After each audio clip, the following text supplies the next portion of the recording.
Let's welcome. It's now my privilege to begin and present to you Miss McKenna Themm and her paper, Where the Spirit of the Lord Is.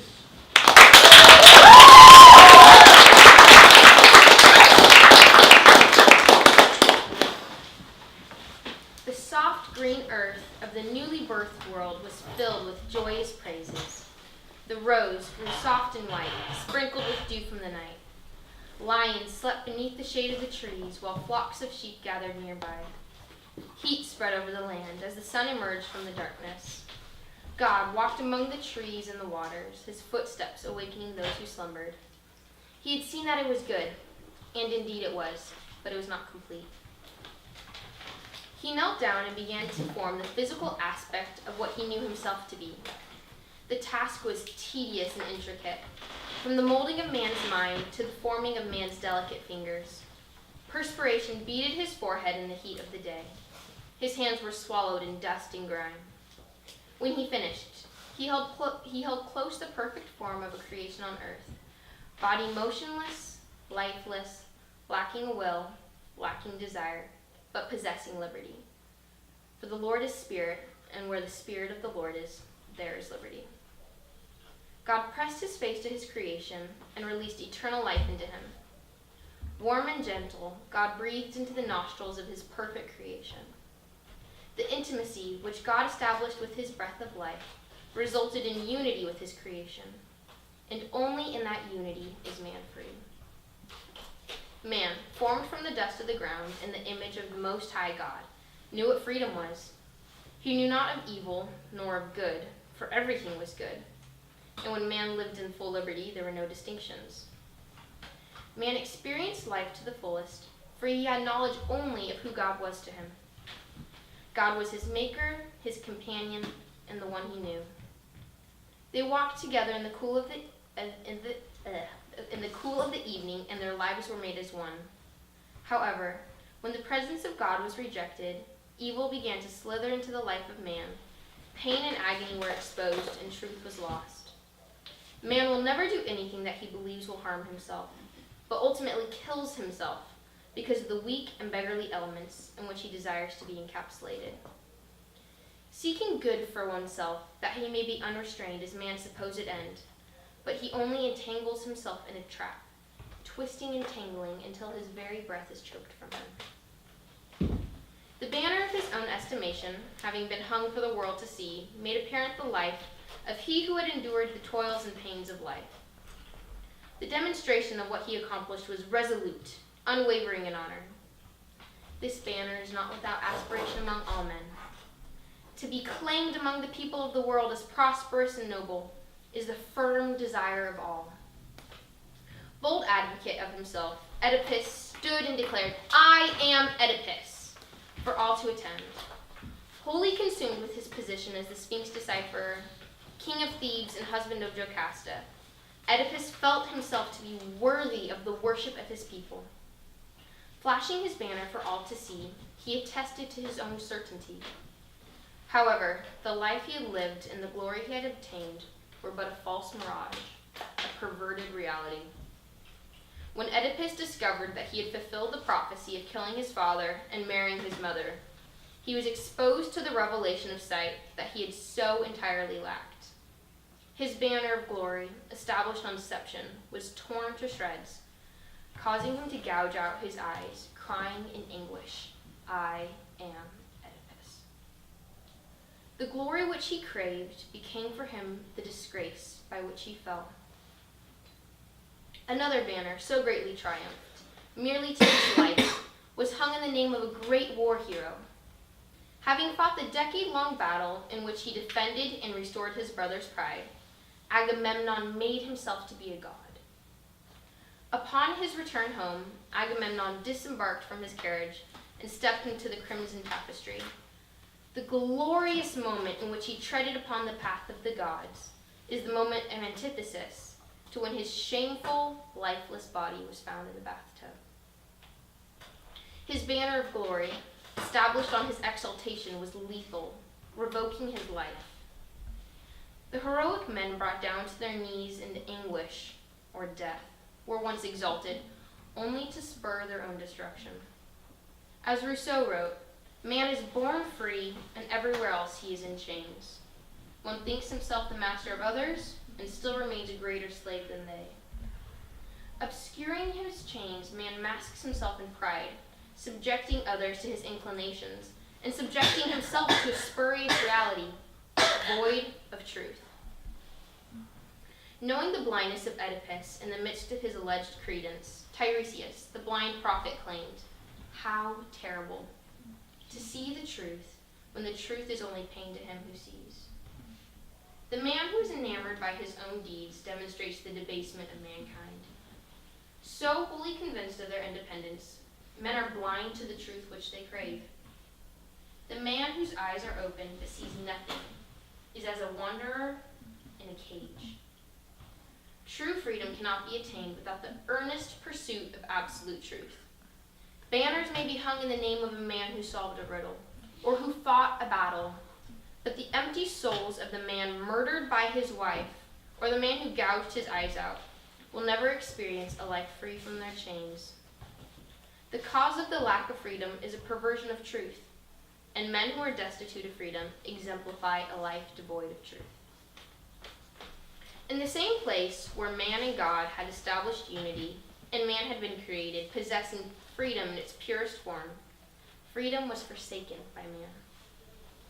God beheld the sight of his precious creation being led out of the paradise he had made for them. Blood dripped from his hands, and by his feet lay a carcass, stripped of its glossy coat. Briars gleamed as they poked through the soft flesh of the rose. Man, now clothed, stepped upon a rock which tore his flesh, and he cried out in anguish. A lion awoke from under the shady tree and pounced a lamb, tearing its soft fur from its body. God looked as fiery swords took their place, warding off any creature containing the breath of life. Chaos now reigned where peace had made her dwelling. Walls were built, a prison, separating he who was free from they who were no longer. Mankind, forced into subjugation by an illegitimate master, is imprisoned to the inclinations of injustice, while he who committed the offense bears no repercussions. The battlefield, honorable in conduct, is a means by which liberty is abrogated. In the Trojan War, countless men fell under the totality of the decisions of Paris, a man to whom they were strangers, yet defenders. Homer narrates battle scenes throughout the Iliad, drawing attention to the soldiers who would greet each other on the field of battle and participate in conversations before raising arms against each other. Rousseau noted, "War is constituted by a relation between things and not between persons. Individuals are enemies only accidentally, not as men, nor even as citizens, but as soldiers, not as members of the country, but as its defenders." The defenders of Greece and the defenders of Troy many times found it difficult to even raise arms against each other. When dueling, Ajax and Hector agreed to put down their arms, saying, "Let us break off this dueling to the death, at least for today. Come, let us give each other gifts, unforgettable gifts, so any man may say, Trojan soldier or Argive." First, they fought with heart-devouring hatred, and then they parted, bound by the pacts of friendship.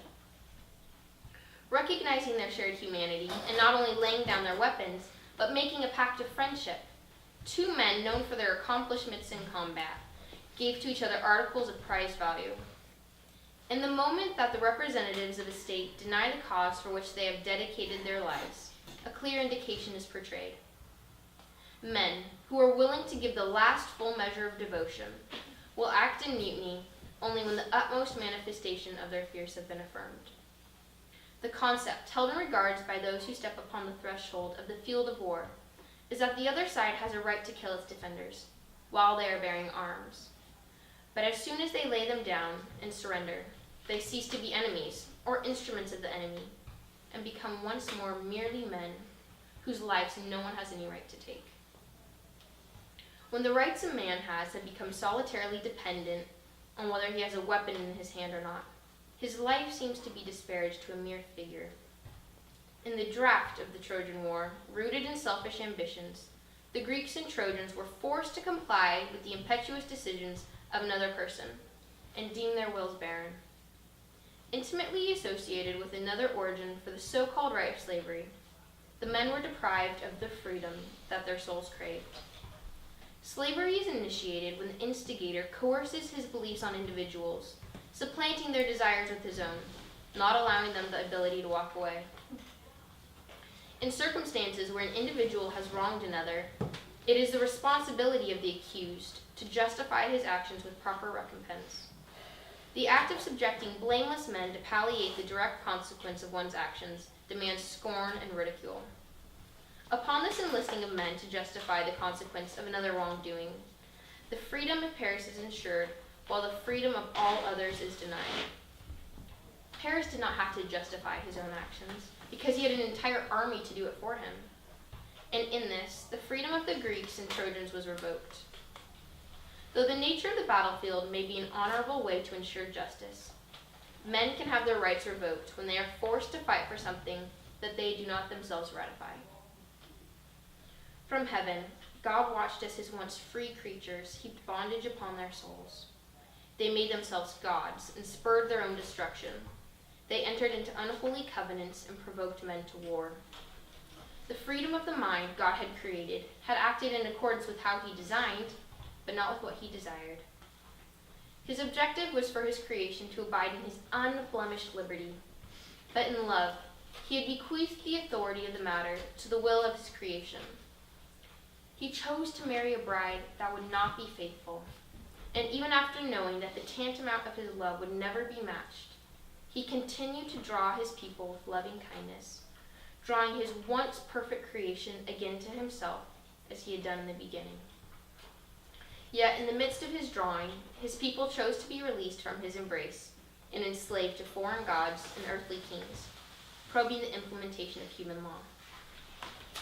When man broke God's divine standard of freedom, he ultimately chose to be brought under the yoke of a human standard of law. The standards expressed in the elements of life are in forms divine, natural, and human.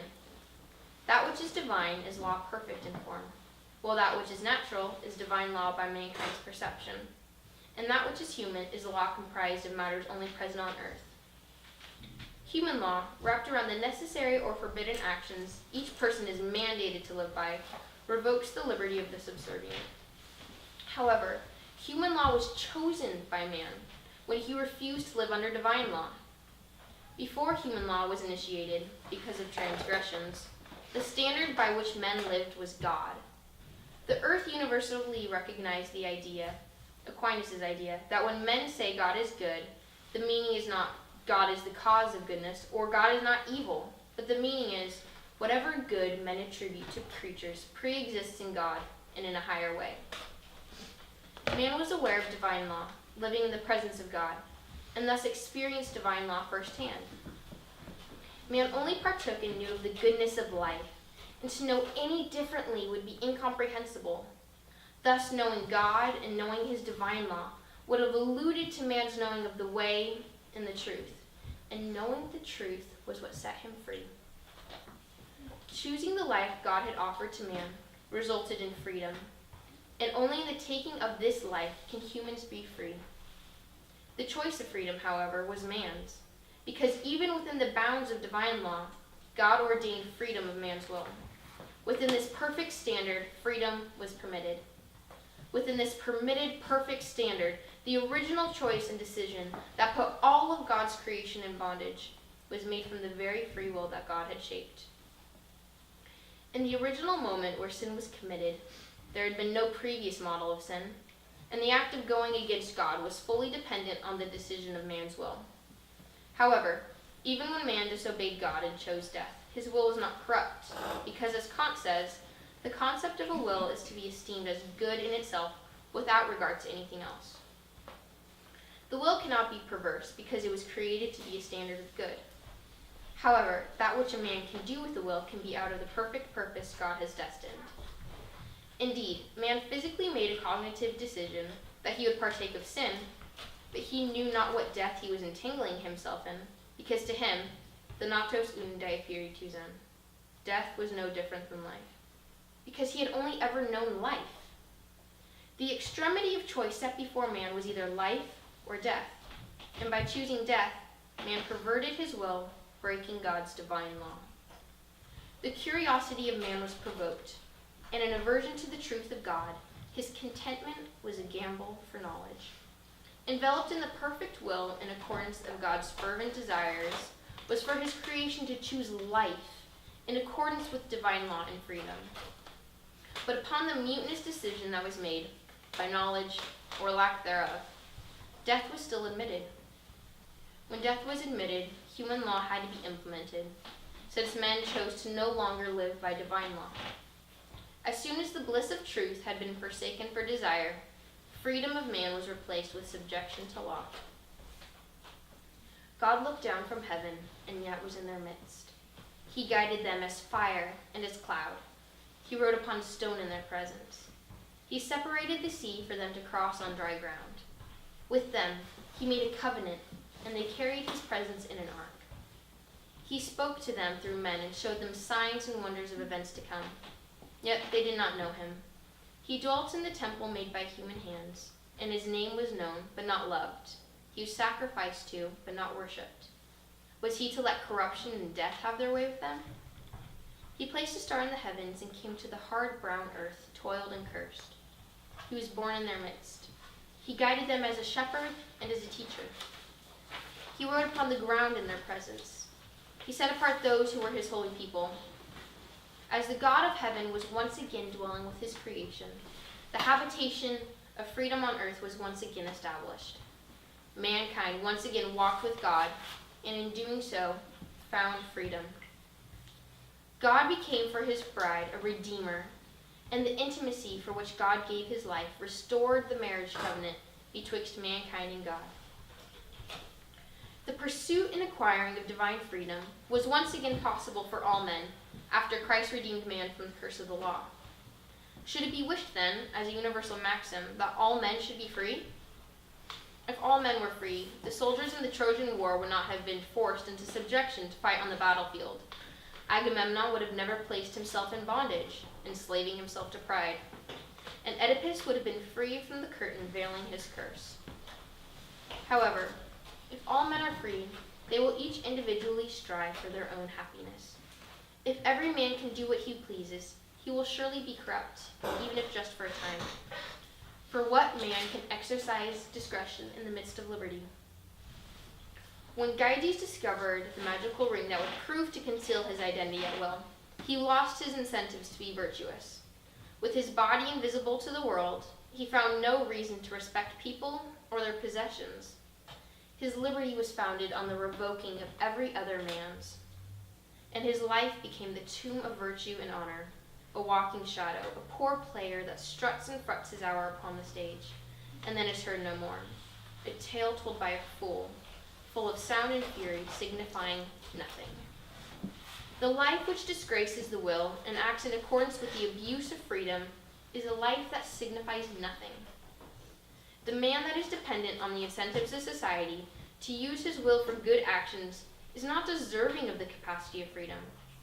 At any moment, he may choose to disregard those incentives, for they had never been his own, and use his freedom for corruption.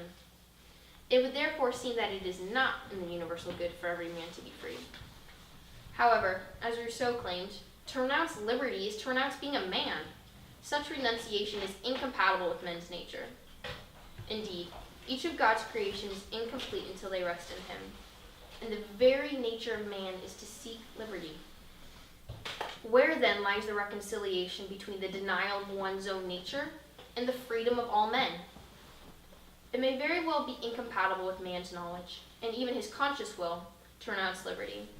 But when man strives after the perversion of freedom to which he is accustomed, his end is very much destitute of liberty. For a man without God is totally ignorant and inescapably unhappy. Man's nature is to desire freedom, but men cannot desire freedom as a universal maxim, because universal freedom amongst perverted wills would allude to interminable chaos. In the universe created by God, each man was formed with a good will and individual freedom, but abuse of freedom has led to an even greater cause of bondage. God listened as his creation sat around a table and swore, bragging of their deeds, murders, and feats. They became inebriated and rode away on their horses. They flew through the night on the empty plain, ransacking house after house, never caught, never punished, never seen. They hid their faces in lies and loved the death they caused. To freedom, they chanted as they left each town. To freedom, they cried as they died alone. God knelt by each one of his creation as they passed from life, whispering, "The freedom you desired was here by my side, because communion with me is freedom to your soul. In vain, you found your life only to lose it."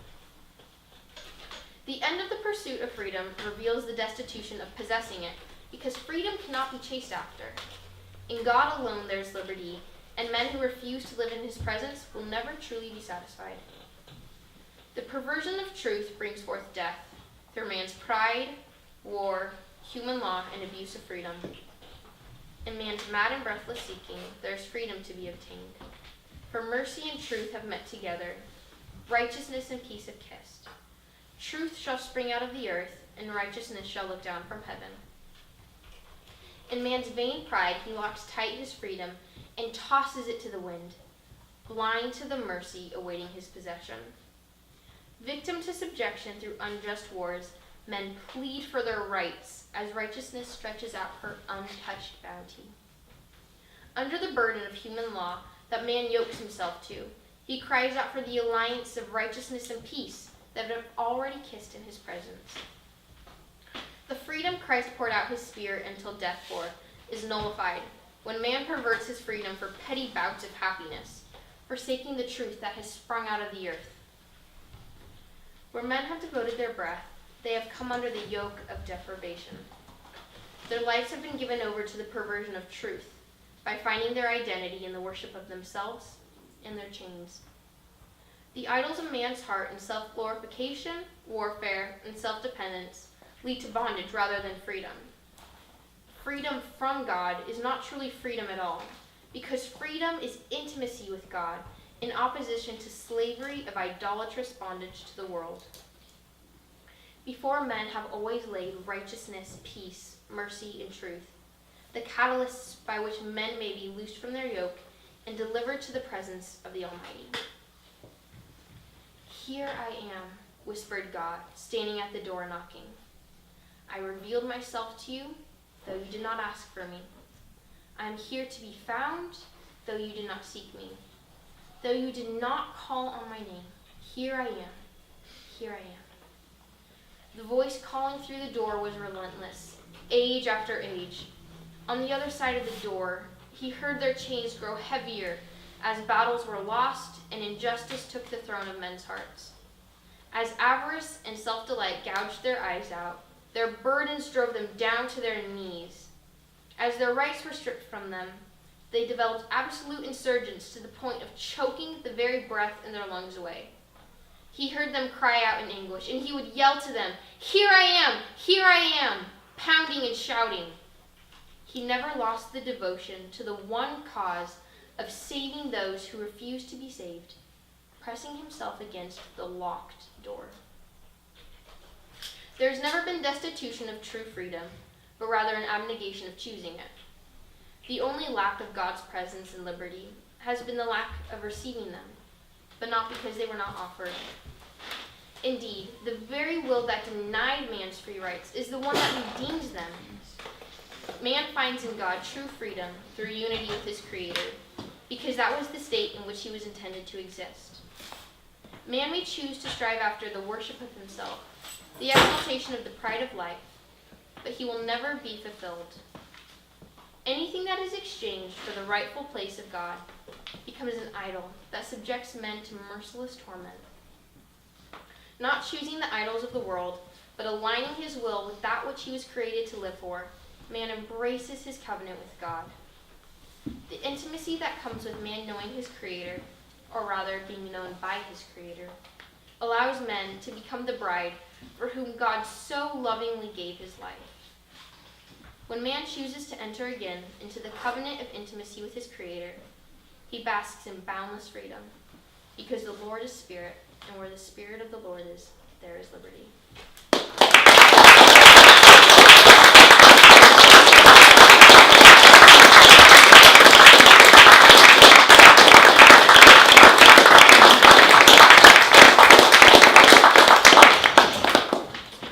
thank you very much, Ms. Themm. You've taken a very abstract topic to exposit upon, but yet one that people are oftentimes very excited about, and that's the nature of freedom. And so I would like you to begin by giving us some clear distinctions between various terms and help us to establish those terms more clearly. I'd like you to first begin by looking at the distinction between civic freedom and Christian freedom. Civic freedom being? Freedom in the state. We talk about freedom or liberty in the context of the state. Patrick Henry says, give me liberty or give me death. That being very close to our concept of freedom. Is the concept of freedom that we talk about in relationship to the state very close to the term freedom as we apply it to our faith? Freedom in the more spiritual sense, as I've laid out, is simply the intimacy with God, and in that connection with God, everyone can find that freedom, and with that comes the freedom to be able to love the people around you and to be able to engage in different things that you would be unable to engage in without that freedom. With the truth, because freedom can only have truth, and with life, because in that freedom there is only life. So civic freedom, I would say, is more subjective to individual circumstances, because there are certain points in which what you fight for is what God wants.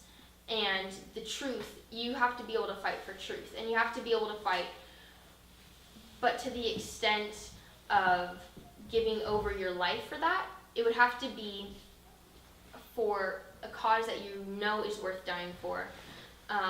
So that's kind of why I incorporated war, because I think that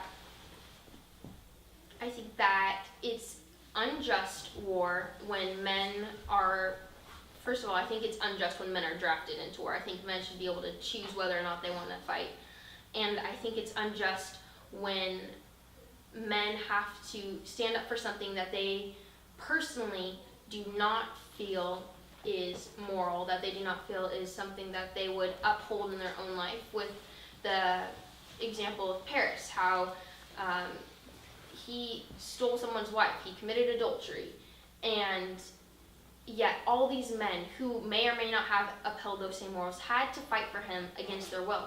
And I would say that in that case, if that